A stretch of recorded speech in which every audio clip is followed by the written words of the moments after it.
Hi, it's KCCK's Culture Crawl. I'm Dennis Green, and my guest today is Carol Vester with the Metro Marching Band Classic. Welcome, Carol. Nice to see you. Thank you for having me again. You're the once and future host, Culture Crawl host of the Metro Marching Band Classic.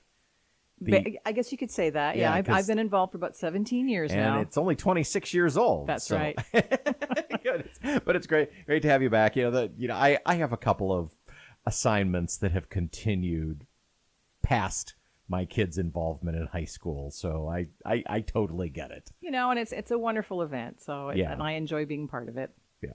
So this is every year the 7 Metro marching bands do one joint program. They do, yes. It's a non-competitive event where basically all of our 7 metro area high schools do come together, and we do invite on a rotating basis every 3 years one of the state universities to come and do a performance. It is a fundraiser, and obviously all the funds from both our advertisers and our sponsors, as well as our ticket sales, do go back directly to all of our performing schools that basically are there to perform.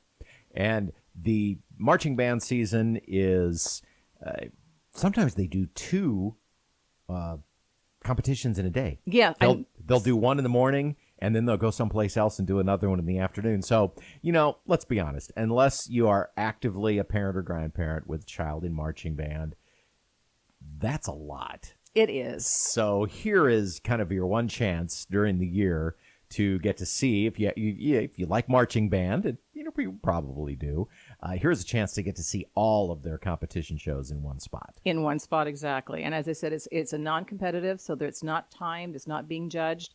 It's a way for the kids to basically all sit in the audience and enjoy each other's music at its finest, and as well get to see some of their fellow graduates from some of the schools that are presently in that particular university that is performing. Oh, because you always recognize those students from the college band who are from our area. They get recognized during the show. Absolutely. So it's kind of fun. So, and also gives an opportunity for those parents that their students are part of the university to actually have a chance to see them and actually get to see them, as well as even have a chance to, get together with them before the actual performance starts at 6 o'clock. That's right. Get the kids back home on a weeknight. The non-competitive nature is real important, too, because we experience kind of the same thing with our Corridor Jazz Project, which is the one jazz band event for high school through the whole year that is a festival that's not a competition. Mm-hmm. And I have heard so many times over the years of students who have said, when we're competing, even if we're competing with these same bands, we don't see them. And you don't. You don't. You're either getting ready for your own, doing your own, decompressing for your own, or going out for hamburgers. Very well put. Yeah. And also, too, that of the 7 metro area high school marching bands, a lot of them are not in the same class. So with that said, True. A lot of the bigger schools basically compete against other schools, whereas the smaller schools do compete against their level of schools. Right. So this is a way that all of the 7 area metro high schools can basically get to see each other's performance, because like you said, a lot of them don't get to see it. Marion and Linn-Mar are hardly a mile apart, but they're never at the same competition. No, they're not. They are not, just because of the class that they're basically categorized in. As an example, and the other thing is the schools also share in the funds raised. They do. And marching band is kind of an expensive thing. It is. Lots of shiny instruments, lots of cool hats, lots of wool uniforms. It is. And I said over the 26 years that this event has been going on, we've actually raised over $600,000. So I'm telling you, when the band directors do receive that particular fundraising check sometime in December, sometimes at the beginning of January, depending how it goes, they're very happy because it basically kickstarts them for the following year. So they really appreciate getting that kind of money. So with all that said, what are the particulars of this year's event? Very simple. The particulars, the event will be held on Monday, October the 9th at Linn-Mar Stadium, starting at 6 o'clock. Our guest performer this year will be the University of Northern Iowa Panther Marching Band. Our 7 high schools that will be performing will be Jefferson, Kennedy, Linn-Mar, Marion, Prairie, Washington, and also Xavier High School. However, if for whatever reason the weather is not good to us on October the 9th, we will delay it to the following Monday, which is October the 16th, same time, same place. Schedule-wise, as I said, we start at 6 o'clock.